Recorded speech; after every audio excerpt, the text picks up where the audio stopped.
we're basically going to talk about your experience at Baylor, what you've learned, and then I'm going to ask you a few questions that I got from some underclassmen who are interested in finding out what senior year is like. So my first question comes from a young lady named Sierra King. She's a sophomore here at Baylor, and she's wondering, is senior year really the easiest?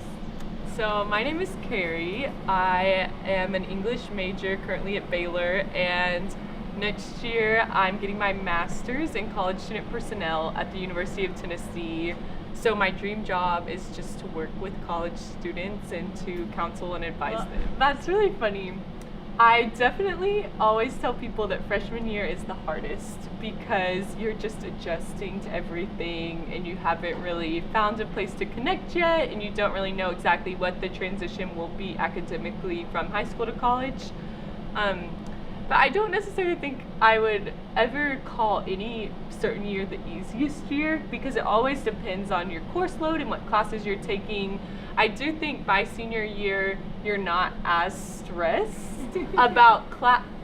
There's different stresses, but you're not as stressed about doing super well in class all the time, just because I think, at least for me personally, because I feel like through every year I become a little more relaxed. But I think senior year could also be called the hardest year because there's just so many uncertainties about the future and like what you're going to do and where you're going to live and what your friends will be doing. And so I think that makes it really hard just because you're really having to face the real world.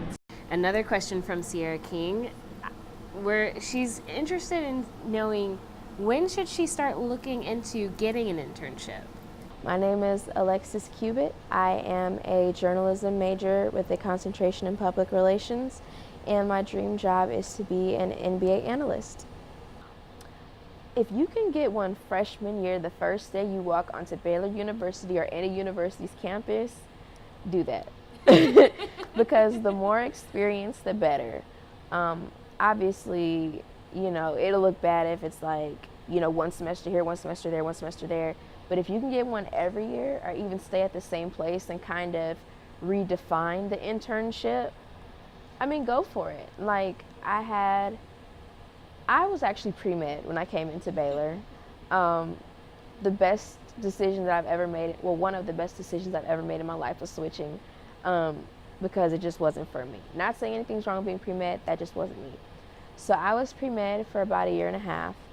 I switched my sophomore year in October, so it was October 2012, and like I said, it just wasn't for me. In January, I had an internship, or February, one of those two. But my first internship was KXXV. So, whenever you can get one, the better. I think also the quality of the internship, because say for us, we want to go into broadcast journalism. If you're on an internship and let's say, oh my gosh, you get an internship with ESPN, but all you're doing is filing papers or getting coffee, the name really doesn't carry that much clout in that respect, because it's you got an internship with these people, but what were you really doing? The name can only take you so far when somebody wants to hire you, because if you're hired on as a news reporter, you're not getting somebody's coffee. You're not filing paperwork. You have to go out and you have to write stories and you have to do real reporter work. From Sierra, she's asking, what should she expect when it comes around to graduation? Like caps and gowns, paperwork. What was your experience? My name is Joseph Barr. I major in general studies, and I hope to be a fabulous coach one day. I say, everything happens for a reason, but you should plan ahead early. The stress of getting your cap and gown, you have to go to the bookstore. This year they ran out, so people were not able to get it on time, so they still have to wait until they reorder some more. Make sure all the organizations that you're in, make sure you attend the ceremonies, receptions. That's what I'm doing now. Reserve your spot as soon as possible. Do that. At the same time, make sure you talk to your advisor.